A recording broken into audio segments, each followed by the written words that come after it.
Radio X-Files avec Christian Page et Camille. Radio X.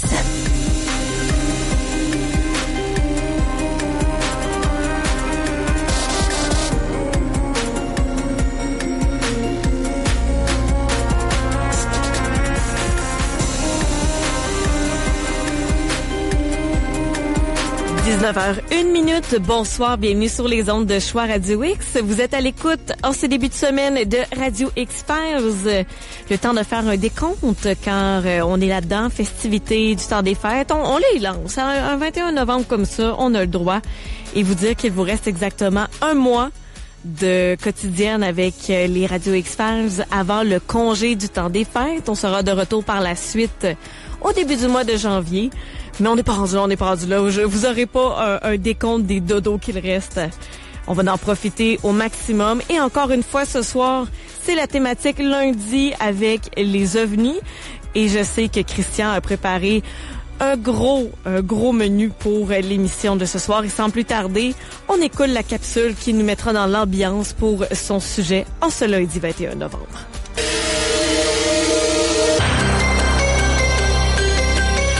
Lors de la Seconde Guerre mondiale, des pilotes de chasse de l'armée américaine signalent la présence de mystérieux objets volants non identifiés. À partir de ce moment, les autorités du monde entier commencent à prendre au sérieux le phénomène des ovnis. Et d'ailleurs, jusqu'à ce jour, des centaines d'autres cas ont été rapportés. Pour la plupart d'entre nous, cependant, les ovnis relèvent de la fiction. Certains diront qu'il s'agit de trucage, de coups montés ou encore d'hallucinations. Mais pour les habitants de Sainte-Marie-de-Monnoir au Québec, dans les cantons de l'Est, les ovnis pourraient bel et bien exister.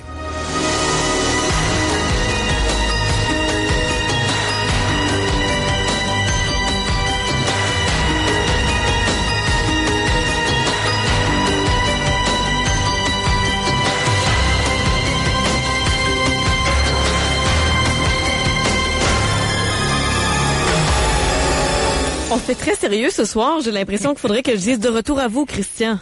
C'est vrai qu'on est dans un bulletin de nouvelles. Tu vas bien, Christian? Merci d'être là. Oui, absolument. Écoute, Camille, que de souvenirs nostalgiques. Tu étais trop jeune pour connaître cette époque. Effectivement. C'était la première version des dossiers mystères à la télévision au Québec. Wow! Okay. C'était donc on entendait la voix de Jean Coutu qui présentait un dossier mystère, qui présentait le dossier de Sainte-Marie-de-Monnoir sur lequel je vais revenir ce soir. Mais écoute, ça a été un grand moment de télévision. À l'époque, c'était TQS, télévision 4 saisons, qui est devenu par la suite V, qui est maintenant Nouveau. Donc, on a changé de vocation à chaque fois qu'on a changé l'identification de la station. Et à l'époque, la façon dont ça fonctionnait, c'était René Ferron qui était le réalisateur et producteur de cette série-là, qui était le producteur de la série. D'ailleurs, ça a été, faut le mentionner, ça a été mon premier travail de recherchiste à la télévision. Ah ouais? Donc c'est quand même extraordinaire. Je sortais de l'université à l'époque, je prends 2 minutes pour te raconter ça, mais écoute, dans les années 80, quand je suis sorti de l'université, il y avait 3 ou 4 stations de télé au Québec. Là. On avait Télémétropole, qui est devenu TVA. Donc, on avait Radio-Canada en français. On avait Télé-Québec on avait Radio-Québec qui est devenu Télé-Québec. Oui. Puis c'était à peu près les seules stations qu'on avait en français. Imagine, il y a quelque chose de quand même extraordinaire que tu dises que c'était un de tes premiers emplois de recherchiste. D'après moi, dans ces années-là, beaucoup d'appelés, mais peu d'élus, dans le domaine télé.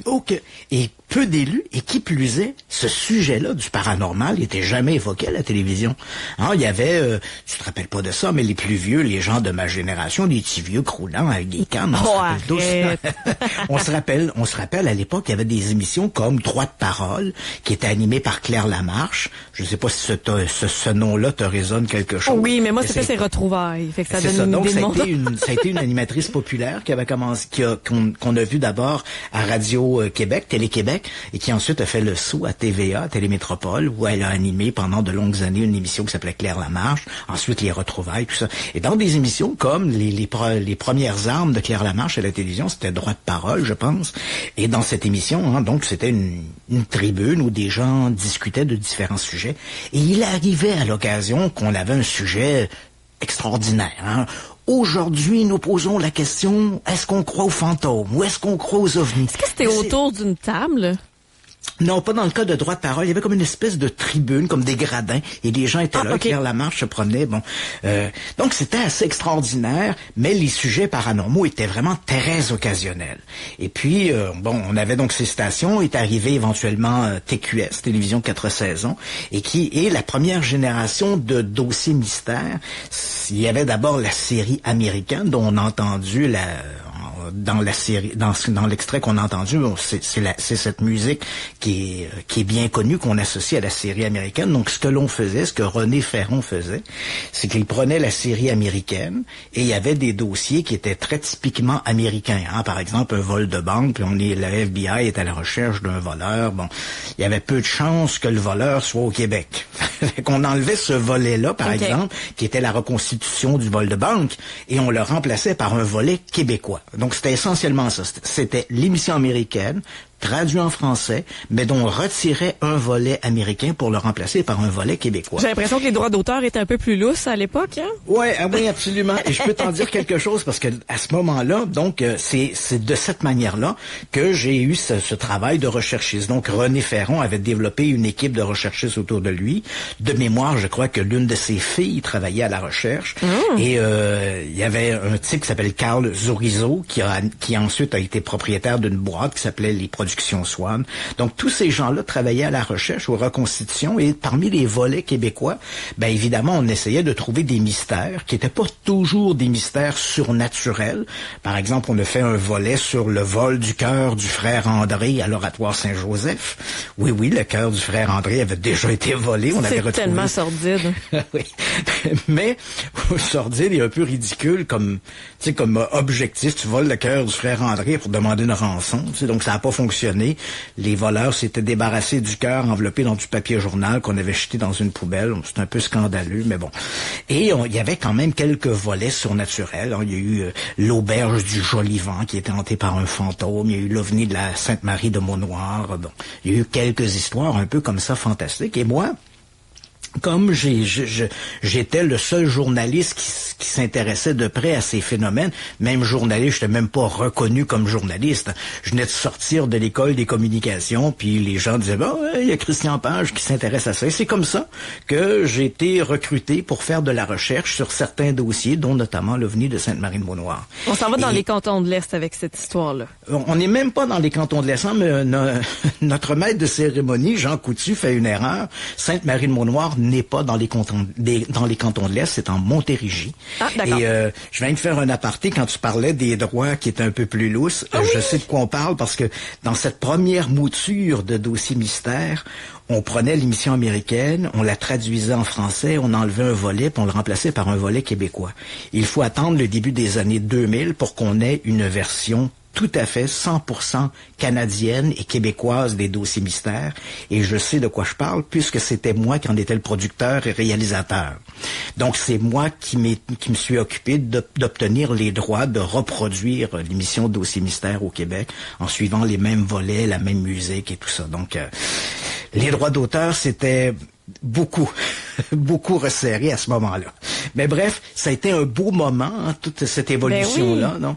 Et mais donc, c'est de reprendre aussi le flambeau. Tu devais avoir une fierté de ça aussi, de devenir producteur, passer de recherchiste à éventuellement... Et pour la même série, je me rappelle qu'à l'époque, quand on avait repris en 2004 la série Dossier mystère, ça a été un plaisir pour moi de reparler à René Ferron à cette époque-là, qui lui avait fait les Dossiers mystères dans les années 90. J'avais besoin, bien sûr, de son aval pour récupérer aussi le titre en français, parce qu'en anglais, c'est Unsolved Mysteries. Oui.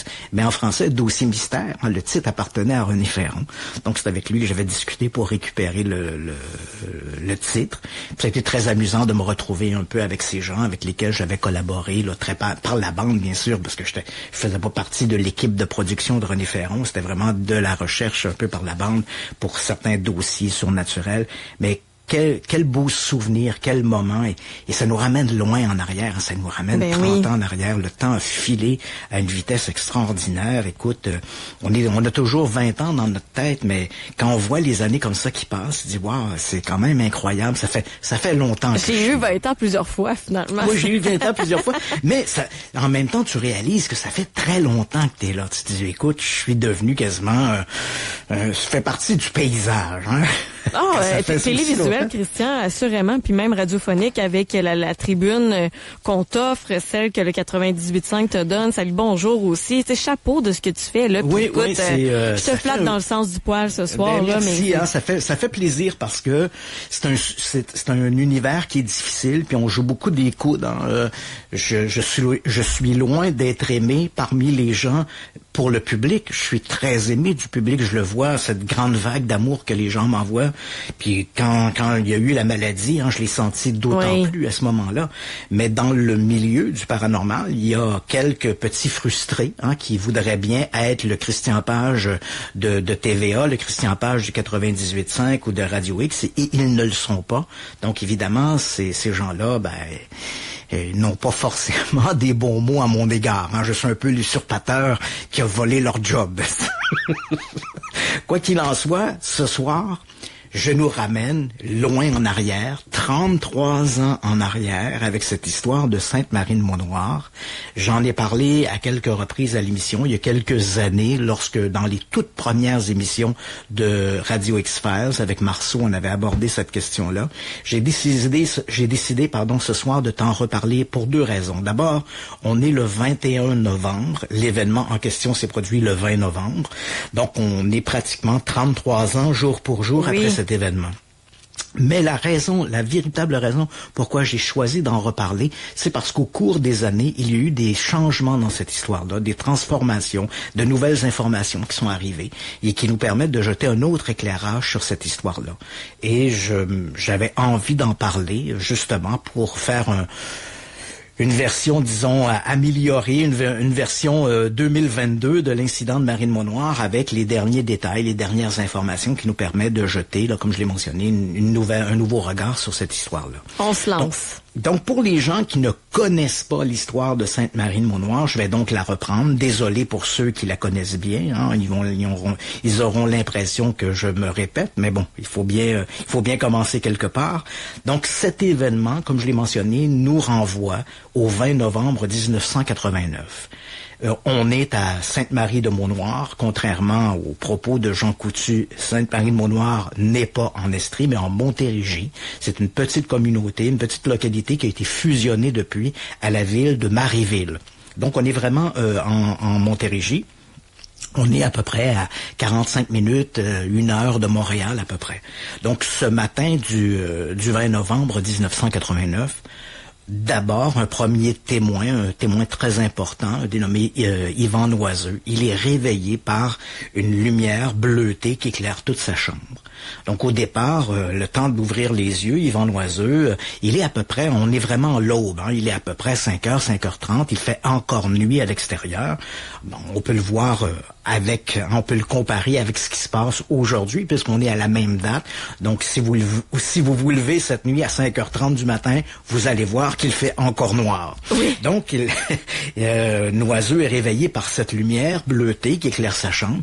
Il croit au départ qu'il y a un véhicule qui a tourné ses phares vers sa maison, ou encore qu'il s'agit pour utiliser son expression, un gros 4x4 avec des lumières, là, un genre de gros Jeep, là, gros Jeep avec des lumières, là, lorsqu'on fait, par exemple, de la campagne, etc. Donc, c'est ce qu'il pense.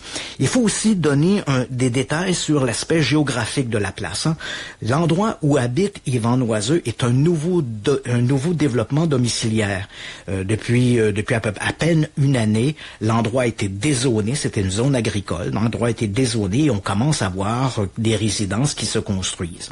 Donc, l'endroit est très clairsemé. Il y a peu de résidences là où se trouve la maison d'Yvan Noiseux. Mais pour te le situer, parce que c'est très important d'avoir une vision, imaginons-nous un instant un gros rond-point. Donc au centre, il y a un parc et ce grand rond-point fait peut-être 500 mètres. Donc Yvan Noiseux habite d'un côté de ce grand cercle. Okay. Donc il y a la rue est ronde, il y a ce parc au milieu, donc lui habite d'un côté. Donc il se réveille, cette lumière bleutée éclaire toute sa chambre, il se lève, tire les rideaux et regarde à l'extérieur. Pendant quelques secondes, il a toujours cette impression que le véhicule est dans la rue ou dans le parc, qui est pas vraiment un parc, mais appelons-le un parc là, pour situer ce rond gazonné autour de laquelle tourne la rue. Donc, il a l'impression que le véhicule est là. Et puis, au moment où ses yeux se font un peu à cette obscurité et en même temps cette clarté, il comprend que les lumières qu'il observe ne sont ni devant sa maison, ni même dans le champ en face de lui, là, dans ce fameux rond-point, mais elles se trouvent de l'autre côté du rond-point, donc à une centaine de mètres, il y a une autre résidence. Au complet, là, tout le quartier, c'est 5 ou 6 résidences. Mais de l'autre côté, il y a une résidence, en fait, il y en a 3, je crois, et quand il regarde de l'autre côté de ce rond-point, il voit la maison de son voisin, un type qui s'appelle Daniel Galarno. Il voit au-dessus de sa maison 4, principalement 4, il dit 4 ou 5, mais plus 4 que 5, 4 grosses lumières carrées, rectangulaires, qui sont très lumineuses. Il a l'impression, pour reprendre une expression, parce que quand je lui avais parlé, je lui ai dit, ça ressemblait à quoi? Est-ce que tu voyais un objet? Il voit pas un objet, hein. Il dit, c'était comme des fenêtres d'un train, là, qui seraient éclairées la nuit. T'as les lumières, les fenêtres très éclairées. Tu devines, grosso modo, qu'il doit y avoir quelque chose derrière, mais tu ne le vois pas vraiment. Donc, il voit ces 4 grosses lumières qui sont là, très, très lumineuses, qui éclairent vers lui. Au même moment, il entend un bourdonnement, hein, comme une espèce de transformateur, un vroom, vroom. Donc il entend ce bruit, et en même temps que les lumières sont très allumées, il voit les réverbères de la rue, hein, parce que juste à côté, il y a une route rurale assez importante qui s'appelle la 112. Et sur la 112, de la maison où se trouve Yvan Noiseux, il voit la 112. Et il voit que les lampadaires, les réverbères, diminuent d'intensité, comme si ces lumières drainaient l'énergie de ces lampadaires. Donc, il voit les lampadaires qui diminuent d'intensité sur la 112 et ces lumières très brillantes qui l'éclairent. Il regarde ça quelques instants et puis tout à coup, tout s'éteint, d'un seul coup, comme si on avait fermé un interrupteur. Donc, il est un peu surpris, il ne voit rien d'autre, hein. C'est sûr que comme les lumières l'éclairaient lui directement au moment où elles s'éteignent, il lui faut quelques secondes pour que ses yeux se réhabituent, s'ajustent à l'environnement.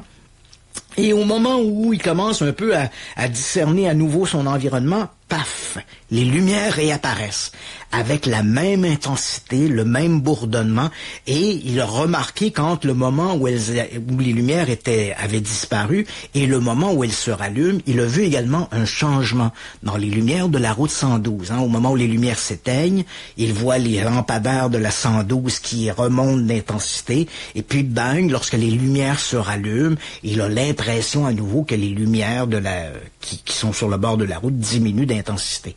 Et les lumières, donc, elles réapparaissent, elles ont la même intensité, elles continuent d'avoir ce même bourdonnement, mais elles se sont légèrement déplacées vers l'ouest. Donc, encore une fois, le phénomène dure quelques instants, les lumières vont s'éteindre à nouveau, se rallumer une 3e, une 4e fois, et après la 4e fois, les lumières s'éteignent pour de bon. Le phénomène a duré quelques minutes. Donc, Yvan Noiseux est très étonné par ce qu'il vient de voir, et on le comprend. Et il se recouche, mais n'arrive pas à retrouver le sommeil. C'est ça, confus, là? Ouais, c'est un peu confus. Est-ce que j'ai bien vu ce que j'ai vu? Si j'en parle, on va dire que je suis fou, bon, etc., etc. Le matin même, faut d'abord dire que Yvan Noiseux n'est pas le seul à avoir vu des lumières étranges ce matin-là. Toute la région de Sainte-Marie-de-Mont-Noir, hein, qui est quand même un nouveau développement, mais pas tellement loin. Il y a également un parc de maisons mobiles qui est là. Les gens qui sont dans le parc de maisons mobiles vont aussi observer des phénomènes étranges. Comme ils sont plus éloignés de ces grosses lumières carrées qu'a vu Yvan Noiseux, eux, ce qu'ils voient de leur maison, ils sont peut-être situés à 1,5 km de là. Ce qu'ils voient, c'est de la lumière dans le ciel. Ils voient comme des zébrures de lumière dans le ciel. Ils voient l'intensité de leur lumière à la maison, parce que certains d'entre eux sont debout depuis quelques minutes. On se prépare pour aller travailler. On est devant le miroir à se faire la barbe, à se laver les cheveux, et on voit que les lumières des maisons diminuent. Et là, en regardant à l'extérieur, ils voient comme le ciel illuminé. Et ils ont tous l'impression, autant Yvan Noiseux que les autres personnes, la première réaction, c'est de penser qu'il y a un transformateur qui est sur le point d'exploser. Ouais, tu dis ça, tu sais, parce que bon, Des variations d'électricité comme ça. Des variations du courant. Tu te dis, bon, y a-tu un transformateur qui va exploser? Il y a quelque chose qui est pas branché à bonne place, là. Ouais. Et en même temps, à Sainte-Marie-de-Mont-Noir, en fait, à la limite de Marieville et de Sainte-Marie-de-Mont-Noir, il y a une usine qui s'appelle la Civaco, qui font du câblage métallique et qui utilise beaucoup d'électricité. Alors, quand ils regardent vers l'extérieur, les plus éloignés, pour Yvan Noiseux, il y a pas beaucoup de problèmes, hein, il a vu les lumières dans le ciel. Pour les gens qui sont plus éloignés, qui ne voient que de la lumière dans le ciel, ce qu'ils pensent, c'est qu'il y a un transformeur qui est sur le point d'exploser et cette demande d'énergie et ces lumières dans le ciel pourraient provenir d'arcs de soudure venant de la compagnie Civaco. Mais la Civaco, à ce moment-là, n'est pas ouverte. Non, la Civaco ouvre, les premières activités commencent aux alentours de 6h30 du matin. Donc, à 5h30, au moment où le phénomène se produit, il n'y a personne, il n'y a aucune activité à la Civaco. Et ça aurait fait tellement de sens, dit comme ça. C'est ça. Et donc, les gens regardent, puis au début, on se pose pas trop de questions, on regarde à l'extérieur, on dit, là, ça doit venir de la Civaco, ça doit être un transformateur sur le point d'exploser. Il y a des gens qui vont rapporter des phénomènes un peu plus mystérieux, hein, un témoin, par exemple, me raconte que ce matin-là, lui dormait et ce qui l'a réveillé, c'est pas les lumières dans la maison, c'est son téléviseur qui s'est allumé tout seul. Donc, évidemment, il s'est levé, il a regardé le téléviseur est en fonction, il l'a éteint, et c'est à ce moment-là seulement qu'il a vu à l'extérieur que le ciel était illuminé par des drôles de trucs. Il y avait un jeune camelot aussi, je me rappelle, qui lui commençait sa tournée, hein, il avait ramassé ses journaux, il n'était pas encore à l'extérieur, il était en train de faire le tri de ses journaux sur les rues qu'il allait distribuer les journaux en question, et là, tout d'un coup, paf, le ciel s'est illuminé devant lui, ça a duré quelques instants, il est allé réveiller son père, faut que tu vois ça, et là, ils ont regardé à l'extérieur, ils voyaient cette lumière-là dans le ciel. Donc, Yvan Noiseux est peut-être l'individu qui est le mieux placé pour voir le phénomène, puisqu'il est droit devant lui. Hein, il est au-dessus de la maison de son voisin, qui est situé à peu près à 100 mètres, mais les gens de toute la région, de tout le secteur de Sainte-Marie-de-Mont-Noir, ceux qui sont debout à ce moment-là, ou vaquent à leurs occupations, voient ces fameuses lumières, et le phénomène dure quelques instants et puis s'arrête.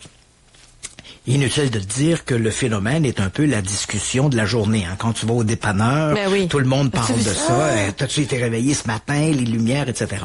Et notre ami Yvan Noiseux, donc celui qui voit ces lumières-là, lui aussi, il est très, très troublé par ça. Et dès que l'heure devient raisonnable, disons 9h du matin, la première chose qu'il fait, c'est de téléphoner à son voisin d'en face, à Daniel Galarneau. Et là, Galarneau lui répond, et là, Yvan Noiseux est tout excité, il dit, écoute, est-ce que tu as été réveillé cette nuit? Et pour une raison qu'il n'arrivera jamais à expliquer, et je me rappelle, quand je lui parlais de ça, il me disait, j'aurais donc voulu réagir contrairement, mais malheureusement, je l'ai pas fait. Il faut dire, Daniel Galarneau, lui, il dormait à ce moment-là. Il avait à la maison, lui et son épouse venaient d'avoir un bébé, et l'enfant était pas en bonne santé, donc il pleurait souvent, tout ça, il devait y avoir des soins. Et Daniel Galarneau et son épouse devaient se relayer pour donner les soins à l'enfant. Et Galarneau, donc, cette nuit-là, en fait, ce matin-là, vers 5h30, lui aussi, comme son voisin, a été réveillé par une grande lumière bleutée qui a tout envahi sa chambre. Il entendait également ce bruit de transformateur, ce ronronnement. Et pour une raison étrange, il dit, je me suis pas levé. Hein, j'étais couché, la lumière envahissait la chambre, j'entendais le bruit. Je me suis dit que ça devait être un transformateur, mais comme on n'avait pas dormi, moi et mon épouse, une partie de la nuit parce qu'on était au chevet de notre enfant, je me suis pas levé. J'ai ouvert les yeux, j'ai vu la lumière, je me suis retourné de bord, tant pis. Ça s'est arrêté là. Alors donc, vers 9h du matin, toujours ce 20 novembre, lorsqu'il reçoit l'appel de son voisin d'en face, Yvan Noiseux, il lui dit, Noiseux lui dit, est-ce que tu as été réveillé cette nuit? Tu fais quelque chose de bizarre? Et là, Daniel Galarneau de lui répondre, vers à peu près 5h30 du matin, 6h, dans ces eaux-là, je me suis réveillé parce que ma chambre était illuminée. Et là, Yvan Noiseux est presque content en disant, j'ai pas rêvé. Et là, il lui dit ce qu'il a vu. Et dans cette conversation, Daniel Galarneau lui dit, t'es pas en train de me dire qu'il y avait une soucoupe volante au-dessus de ma maison, tu sais? Puis l'autre, oui. Mais ça reste un peu comme une blague, t'as dû te tromper, ça devait être encore une fois, on pointe le doigt vers la Civaco, hein, cette compagnie de soudure et qui fait du câblage, on se dit ça devait être la Civaco ou quelque chose comme ça. Bref, dans les heures et les 2 journées qui suivent, cette histoire de phénomène lumineux mystérieux est sur toutes les lèvres.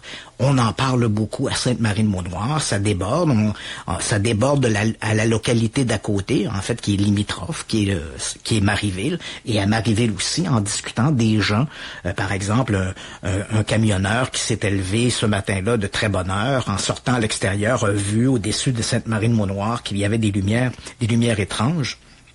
On va apprendre, par la suite, qu'une voiture qui circulait sur l'autoroute 10, parce qu'il faut savoir que Sainte-Marie-de-Mont-Noir et Marieville, c'est comme une localité qui est coincée en étau entre l'autoroute 10 et la route 112.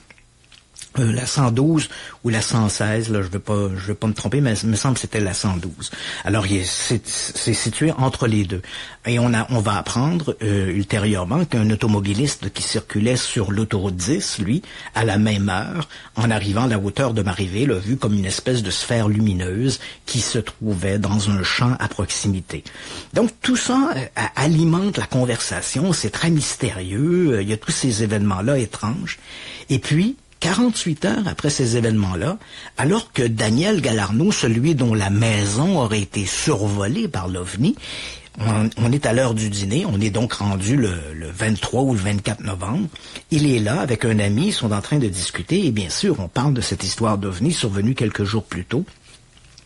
Et alors qu'il parle, il y a une porte patio qui donne à l'arrière sur un champ en friche qui est là derrière, parce que, encore une fois, il faut rappeler que c'est une région qui commence à peine à être construite. C'est un nouveau développement, donc il y a beaucoup de champs.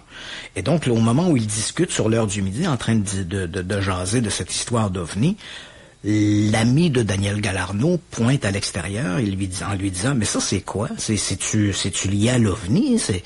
Il y a des formes dans les champs. Et là, à ce moment-là, Daniel Galarneau se lève, regarde à l'extérieur, il voit sur le champ qui est derrière sa maison, encore une fois, je précise, c'est pas sur son terrain, c'est un terrain en friche qui est derrière.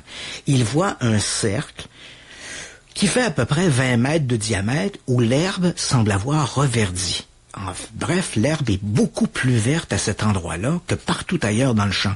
Le champ est jauni par l'approche de l'hiver, mais il y a ce rond d'herbe très très verte au milieu du champ. Alors là, évidemment, 1 plus 1, Daniel Galarneau conclut que cette trace doit être liée à la présence de ce mystérieux objet qui a été observé 2-3 jours plus tôt. Alors, croyant que le terrain aurait pu être contaminé ou irradié, il décide de contacter la gendarmerie, la GRC, le poste de Saint-Jean-sur-Richelieu. La GRC envoie à ce moment-là l'un de ses enquêteurs, l'agent Antonio D'Angelo. Donc, D'Angelo arrive sur place. C'est une histoire d'OVNI. D'Angelo dira plus tard, même quand il est arrivé au bureau, puis on lui a dit, on t'envoie sur une affaire d'OVNI, D'Angelo a dit, j'ai pensé au départ que c'était une blague. Il n'a pas compris. Il était pas très familier avec les expressions francophones. Sa langue maternelle est l'anglais. Il dit, un OVNI. Puis là, quelqu'un lui dit, oui, un UFO. UFO, c'est ça? Un UFO. Puis là, D'Angelo a cru que c'était une blague. On l'envoyait sur une histoire de UFO. T'sais. Alors, il se rend sur place, il va rencontrer les témoins et il est très surpris par ce qu'il voit. Il arrive dans le champ, il voit ce cercle de 20 mètres de diamètre à peu près, où l'herbe est vraiment plus verte. Il a l'impression que l'herbe, si on regarde le restant du champ, l'herbe est beaucoup plus debout, alors que dans le cercle, sur la zone incriminée, là, si je puis dire, l'herbe est comme couchée, comme si elle avait été soufflée par un ventilateur. Donc, il va remplir un document à ce sujet-là.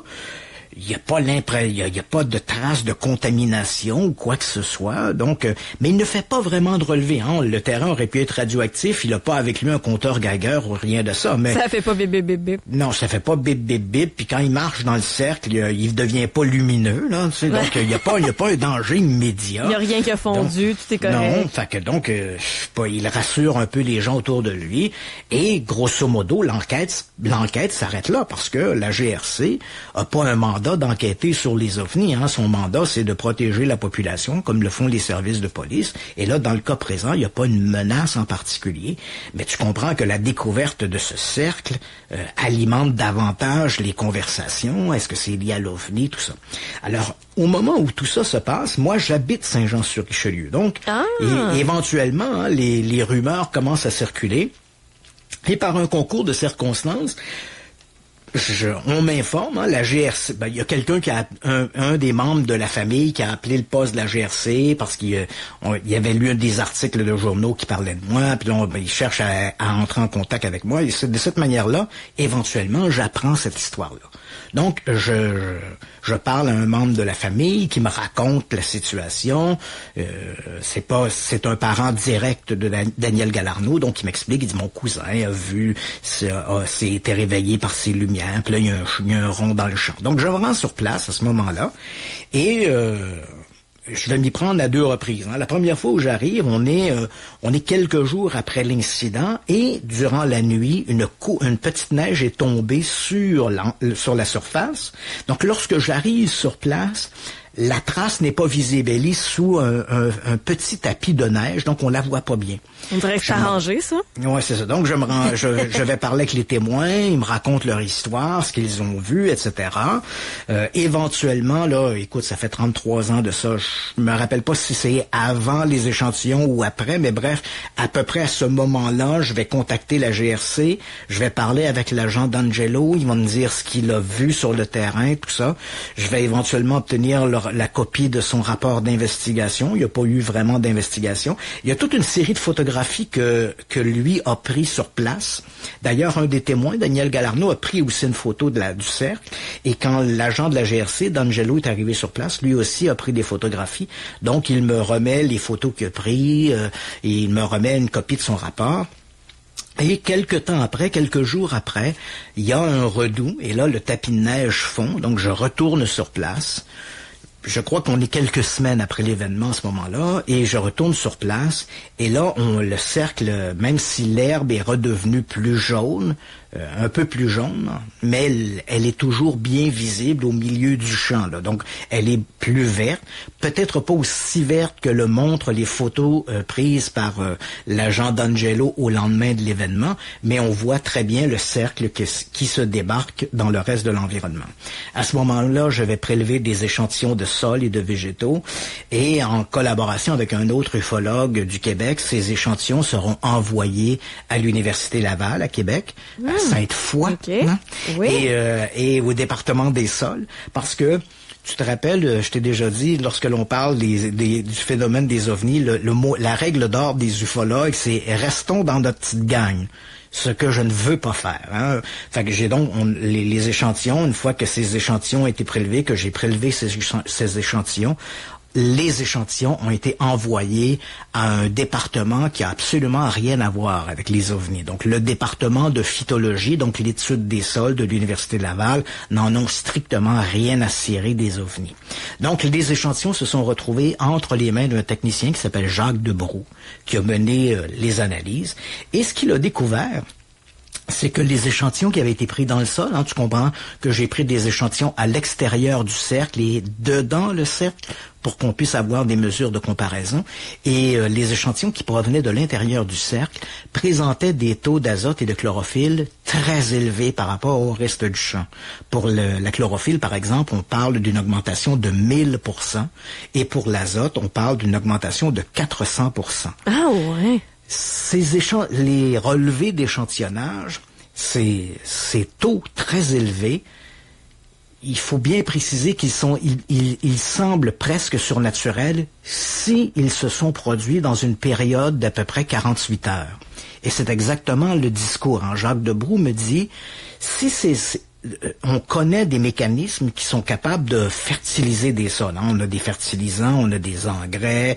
Bon, il y a toutes sortes d'éléments qui peuvent faire augmenter le taux de chlorophylle et qui peuvent faire augmenter également le taux d'azote. Donc, ces taux très élevés ne sont pas anormaux on peut les retrouver dans des champs qui ont été fertilisés.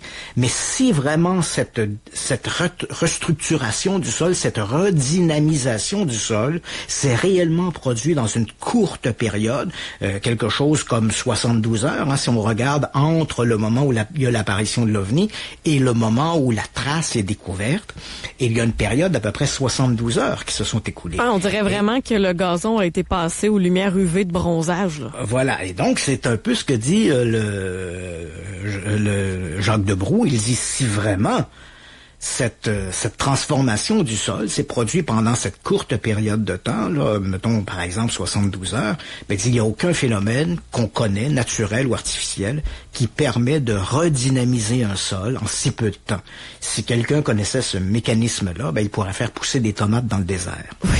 Mais c'est toujours condition d'une chose ici. C'est toujours la condition de est-ce que ça s'est produit à l'intérieur de 72 heures. Et c'est très difficile de démontrer ça. Les témoins à qui on parle sont tous d'avis que cette trace-là n'était pas là avant et qu'elle n'est apparue qu'au lendemain de l'observation de l'OVNI. Donc, cette histoire-là va devenir un classique. Elle est classée, les experts sur les phénomènes OVNI classent les observations d'OVNI selon la proximité de l'observation et le degré d'étrangeté de l'observation. Donc, une observation, par exemple, cet étalonnage, on l'appelle le type. Donc, on a une observation du premier type. C'est l'observation d'un OVNI à courte distance. L'observation de deuxième type, c'est l'observation d'un OVNI avec des traces sur l'environnement, une branche brisée, une clôture renversée, une trace au sol. L'observation du troisième type, célèbre par le film de Steven Spielberg, oui, c'est de voir un OVNI avec des occupants. Et puis, il y a depuis quelques années, je te dirais depuis 2 décennies, en fait, on a rajouté des types. L'observation du quatrième type, ce sont les histoires d'enlèvement par des extraterrestres. Okay. Les rencontres du cinquième type, ce sont des rencontres où des gens ont des messages télépathiques avec les extraterrestres. Le sixième type, c'est d'avoir une relation sexuelle avec des extraterrestres. Et ça, encore là, je mets un bémol là-dessus. Fallait être là, je pense. Mais bref, restons-en aux 3 principaux classements. Donc, et ça revient à ce que tu nous mentionnes souvent, Christian. C'est comme les États-Unis, le gouvernement. C'est pas que le gouvernement cache des choses, mais en ce moment, on confirme dans ton histoire que ça semble être une technologie qu'on ne connaît pas. Mais on dit pas que ce n'est pas un ovni, on dit pas que c'est ça non plus. On est dans une zone grise. Oui, mais il va y avoir une petite entourloupette ici. Ah, OK. Parce que, donc, on est dans cette situation-là, on a ce phénomène très mystérieux et il est classé, l'observation de Sainte-Marie-de-Mont-Noir va devenir un classique, c'est une observation dite du deuxième type et donc, pendant des années, moi, je vais passer de tribune en tribune. Quand on me parle des observations d'OVNI au Québec qui sont intéressantes, il y a celle de Sainte-Marie-de-Mont-Noir que j'évoque souvent.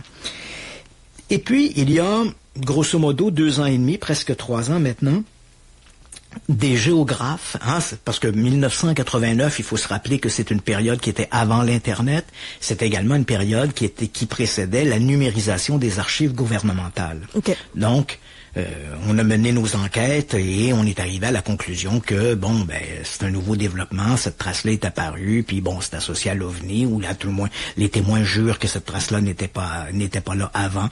Donc, tout ça nous fait un emballage, et lorsqu'on me parlait des observations d'OVNI au Québec très sérieuses, évidemment, l'OVNI de Sainte-Marie-de-Mont-Noir avait des évidences physiques qui supportaient les témoignages des observations visuelles. Et puis, il y a, comme je l'ai mentionné, 2 ans et demi, presque 3 maintenant, des géographes sont tombés sur des archives numérisées du gouvernement, notamment des photographies prises dans le secteur, des photographies aériennes, prises par le département de l'énergie et des ressources naturelles du Québec. Et on retrouve, et il y a des photographies, il y a une photographie en particulier qui a été prise en juin 1983. Donc, on est 6 ans avant l'observation de l'OVNI. Et sur cette photographie de juin 1983, on voit tout le secteur de Sainte-Marie-de-Mont-Noir, incluant le fameux champ où les gens vont découvrir cette trace mystérieuse. Et voilà, coup de théâtre. Sur cette photographie, elle nous montre très clairement que tout l'endroit est une région agricole. Il n'y a à peu près aucune habitation, il n'y a que des champs qui sont là, des champs de culture. Et sur le champ en question, on voit la trace. Elle est là. Sur une photo de 1983, elle est là et elle est visiblement liée à un ancien dépôt de fumier. Il devait y avoir un silo avec une grande surface où on mettait du fumier ou de l'engrais. Et cette trace-là, elle est clairement visible au même endroit, la même grosseur, la même dimension sur la photographie de 1983 et elle est liée à l'activité agricole. Donc, la preuve venait d'être, avec cette photographie-là, on vient de déboulonner l'histoire. Comme l'avait dit Jacques Debroux lorsqu'il avait analysé les échantillons et qu'il avait trouvé ces taux très élevés de chlorophylle et d'azote, son premier argument c'était « Mais est-ce que la trace est apparue en 48 heures? » Et avec la photographie prise par le ministère de l'Énergie et des Ressources naturelles, on sait que la réponse est non. Cette trace-là était là depuis des années. En fait, la trace, au moment où l'incident OVNI s'est produit, la trace, elle était déjà là, mais les gens l'avaient pas remarqué parce que c'est un nouveau développement. Il y avait à peu près 15 maisons dans le quartier. Donc, les gens l'avaient pas remarqué, et lorsque le gazon était très vert en été, on devait pas le remarquer non plus.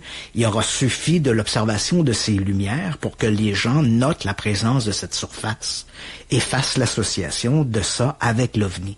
Mais si c'était un ancien dépôt qui contenait du fumier ou qui contenait des engrais, les taux anormalement élevés d'azote et de chlorophylle s'expliquent par ces éléments-là et non pas par la présence de l'OVNI. Une portion de terre gourmande.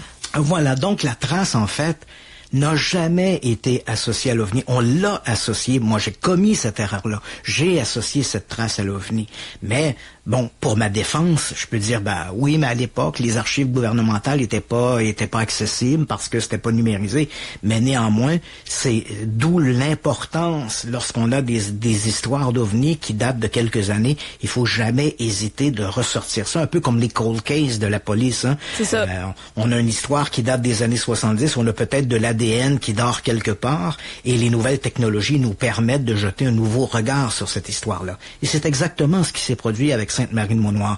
Cette trace, c'est triste à dire, mais cette trace est visiblement liée à un dépôt soit d'engrais ou très certainement, je dirais à 99,9 parce que c'était des terres agricoles, il devait y avoir on voit d'ailleurs la marque d'un silo, donc on devait avoir un dépôt de fumier qui a engraissé le sol, et année après année, évidemment, lorsque le sol devenait plus pauvre à l'extérieur, comme arrivait l'approche de l'hiver, cette zone-là restait quand même un peu plus riche à cause justement des dépôts qu'il y avait eu sur place. Donc, cette histoire-là a dû être rétrogradée d'une extraordinaire observation du deuxième type. On l'a rétrogradée à une observation du premier type. Et je dois faire un peu mon mea culpa. C'est sûr que j'avais associé cette trace-là à l'OVNI. Et aujourd'hui, je dois bien me rendre à l'évidence. Les photos sont là pour en témoigner. Cette trace-là existait depuis des années. Donc, c'est une observation. Oui. Décidément, c'est la bonne nouvelle là-dedans, c'est qu'il faut que je change pas d'idée, Christian, puis t'as le droit aussi. L'important, c'est de pas vivre dans le déni, là.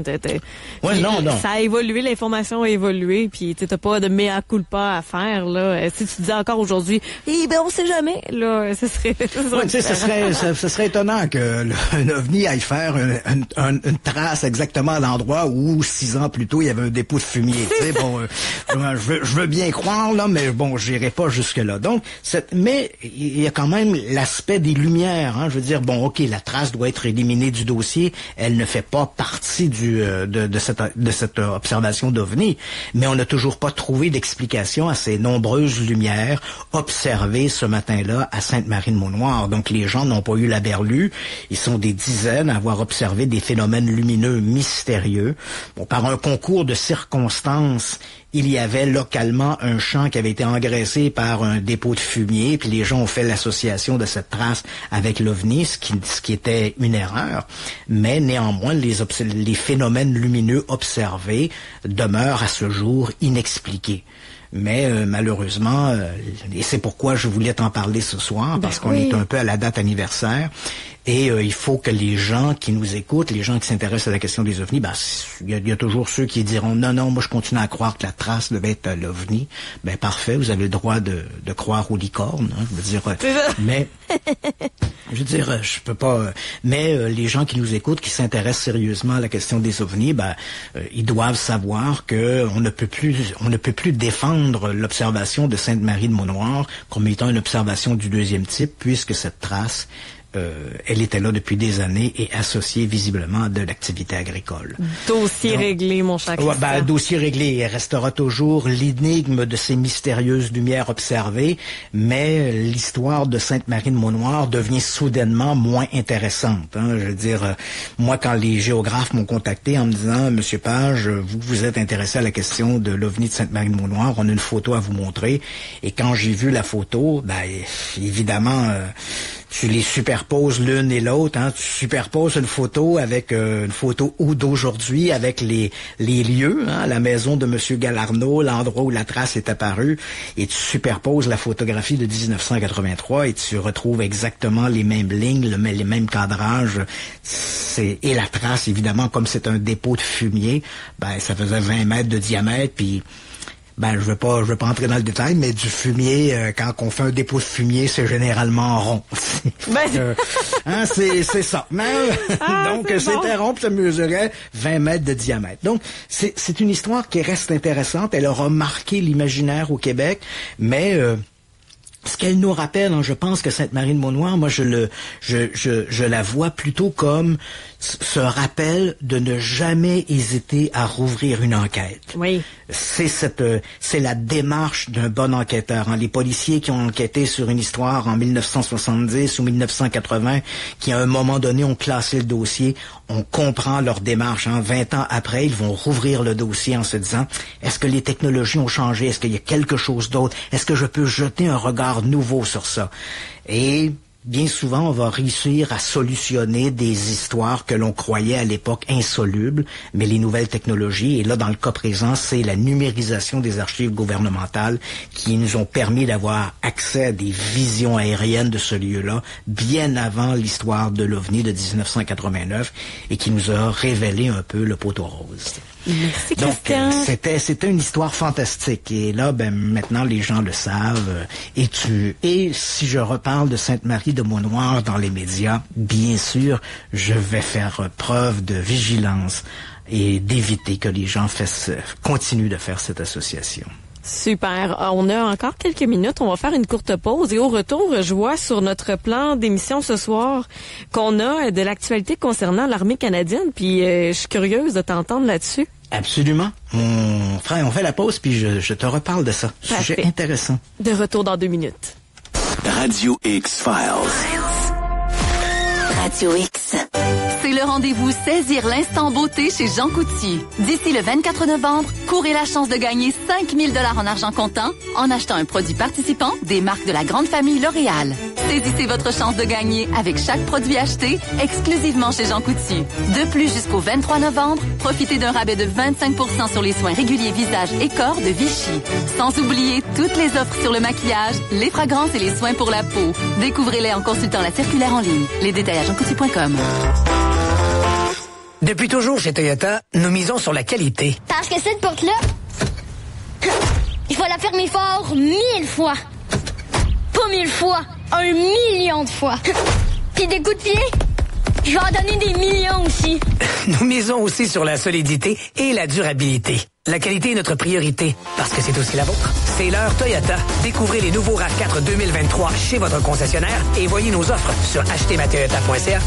Vous voulez vendre votre maison? SimonLaberge.com. Les courtiers immobiliers numéro 1 au Québec du palmarès Via Capital. Ils ont les connaissances, l'expérience et le réseau de contacts. Vous voulez vraiment vendre votre maison? SimonLaberge.com, courtier immobilier Via Capital. SimonLaberge.com. Chez Meubles RD, le concept est révolutionnaire. Est-ce que t'es prêt à savoir? Tu payes pour le meuble et pas pour la beauté du magasin. Révolution. Jusqu'à dimanche, c'est l'événement Vendredi fou. En plus des rabais jusqu'à 50%, on paie les 2 taxes sur tous les meubles et matelas à prix régulier. Meubles RD, 34 magasins partout au Québec. Des meubles de qualité à prix inégalé. Chérie, il me semble que je repeindrai le salon. T'aurais pas reçu ta revue de déco par hasard? Tu peux pas dire que t'aimes ça, ce beige jaune-là. Ouais, c'est pas la couleur la plus hot. Mais anyway, je travaille samedi. Ben, Pur Design Déco, c'est ouvert le dimanche. C'est où ça? À Lévis, à 2 minutes de l'autoroute 20. Embellissez votre demeure avec Pur Design Déco, dépositaire Benjamin Moore. Obtenez 10% de rabais à l'achat de votre peinture le samedi. Vaste choix de céramique, bois franc, vinyle, flottant et services de designer et d'entrepreneurs pour vos travaux. Pur Design Déco, 1610 Alphonse Desjardins. Maison Adam. Dès maintenant, profitez des meilleurs prix de l'année avec le pré-vendredi fou chez Maison Adam. Obtenez le téléviseur OLED 65 pouces 4K de l'excellente série C2 de LG, offert à seulement 2299 $ avec 300 $ de rabais. Pour des conseils personnalisés et un service d'installation sur mesure, fiez-vous aux experts de Maison Adam, au 710 rue Bouvier. Maison Adam. Bienvenue dans la technologie. Le soir, à Radio X, appelle Camille. Salut Radio X. Et jase de ce que tu veux. Oui. Le Last Call avec Camille. Salut. Lundi au jeudi, 22h. Radio X. Radio X Files. Avec Christian Page et Camille. Radio X.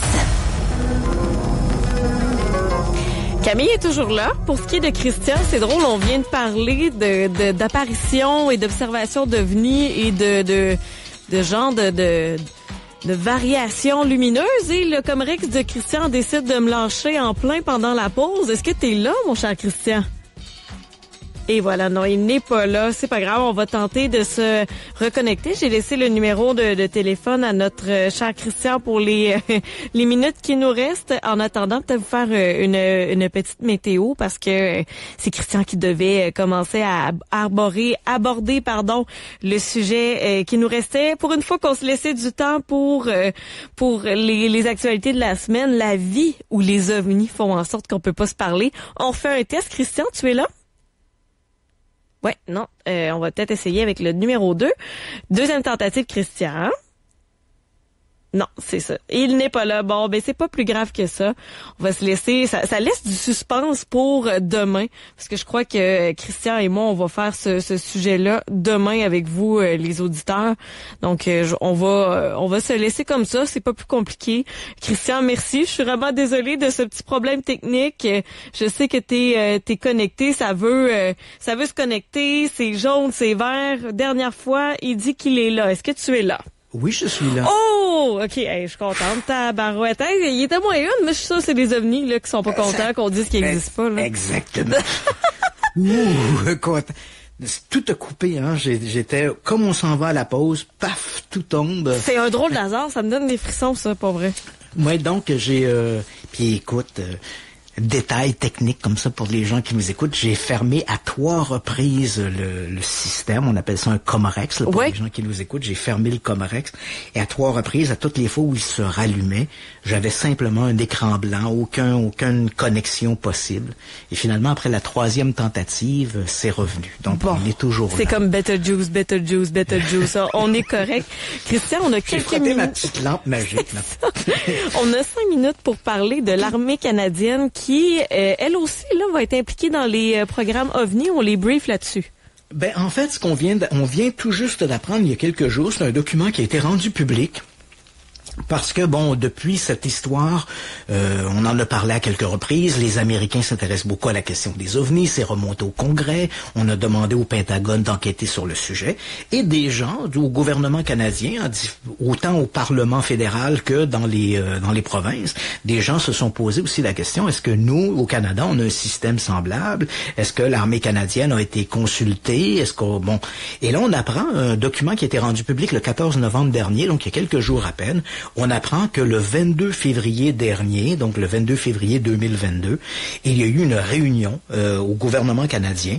On a réuni une dizaine de personnes, des représentants à la fois de l'armée canadienne et de l'aviation canadienne, hein, de la Royal Air Force.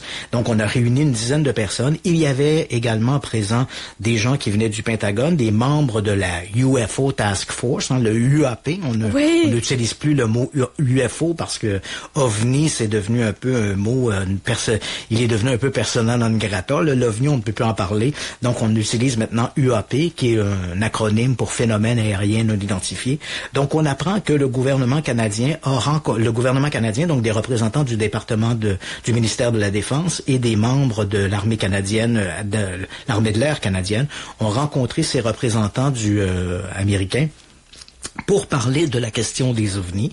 Et ce qu'on apprend également à travers ce document-là, que l'idée était, on n'a pas pris position, est-ce que les ovnis sont des extraterrestres ou non, on n'a pas abordé cette question-là de cette manière-là, mais on a demandé au gouvernement canadien quelle était leur façon de faire lorsqu'ils avaient une observation d'ovnis. L'armée canadienne a répondu que, en fait, eux n'enquêtaient jamais sur les histoires d'ovnis. Les seuls moments où il y avait eu des enquêtes, puis en fait, il y en a eu 8, je crois, depuis 2016, que disait le document. C'est des incidents où on a envoyé des intercepteurs F-18 parce que, pour des raisons X ou Y, secret défense, des avions militaires ou des avions civils ont, à un moment donné, été menacés sur le plan de la sécurité. Donc, on a envoyé des F-18, mais en dehors de ces occasions très exceptionnelles, soit parce qu'il y a une détection radar, parce que des pilotes croient qu'il peut y avoir une intervention X ou Y ou un danger pour les passagers de l'avion. Donc là, il va y avoir une interception ou une réaction du ministère de la Défense, mais en dehors de ça, on n'enquête pas sur les ovnis. Donc, ce qu'il a été entendu durant cette conversation, c'est d'essayer de mettre sur pied autant pour l'armée canadienne que pour l'armée américaine, une espèce de convention, des questionnaires uniformisés qui permettraient de pouvoir colliger les observations qui pourraient être rapportées au sein des forces armées canadiennes pour que ces informations-là, éventuellement, puissent transiter vers le département de la Défense aux États-Unis et être colligées dans une banque d'investigation. Et éventuellement...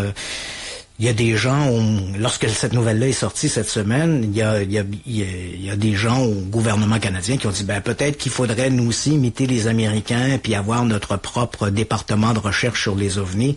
Il faut dire que le gouvernement canadien s'était posé cette question-là déjà dans les années 50 et après avoir mené 2 enquêtes, un projet qui s'est appelé le projet Magnet et un autre le projet Second Story, on avait conclu que les observations d'ovnis étaient à peu près inintéressantes et touchaient essentiellement des erreurs d'interprétation ou des phénomènes identifiables, mais finalement trop peu rapportés, comme des ballons-sondes ou des trucs comme ça. Donc, ça veut dire qu'on vit vraiment 2 mondes par rapport aux États-Unis qui sont à coût de centaines de milliards. Là. C'est quand même impressionnant. Donc, on n'a pas jugé à l'époque, dans les années 50, on n'a pas jugé de poursuivre dans cette voie-là. Je vois pas vraiment de quelle façon on pourrait réactiver ou réintéresser le gouvernement canadien à s'intéresser à cette question des ovnis, d'autant plus que du côté des Américains, ce sont surtout des manœuvres militaires qui ont été apparemment surveillées par la présence de ces phénomènes aériens. Donc, je pense que c'est davantage du côté de l'espionnage que les Américains doivent reluquer en ce moment. Et c'est d'ailleurs le contenu, on n'en a pas encore parlé, le document n'a pas encore été rendu public, il doit l'être incessamment. Le département de la Défense aux États-Unis a remis le 31 octobre dernier son rapport sur la première année d'investigation qui doit être rendu public au cours des prochains jours. Et avec les fuites qui circulent, on sait déjà que les Américains concluent que les histoires d'ovnis sont liées davantage à de l'espionnage venant de la Russie ou encore de la Chine. Et dans les circonstances, ce serait pas surprenant, avec tout ce qui se passe, là. Absolument, absolument. Donc, tout ça pour dire que le gouvernement canadien a été consulté, mais il ne semble pas y avoir beaucoup d'intérêt de la part des Canadiens pour s'intéresser à la question des ovnis, du moins pas autant que les Américains en ont, mais on comprend que sur le plan stratégique et militaire, ils ont une préoccupation autre que la nôtre. Nous autres, avec nos vieux bateaux puis nos vieux hélicoptères, là, on n'est pas vraiment dans la mire de ces alliés. Disons que d'où ils viennent. C'est ça, le budget n'est pas le même pour l'armement, puis on a d'autres chats à fouetter, comme on dit. Le budget du département de la Défense aux États-Unis l'an dernier, c'était de 850 milliards.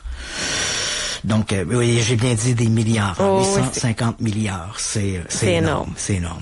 Ben merci Christian, on s'est rendu jusqu'à la fin. Il y en a qui disent que c'est peut-être le FBI ou encore la GRC qui nous écoute et que tu allais peut-être dévoiler des informations compromettantes.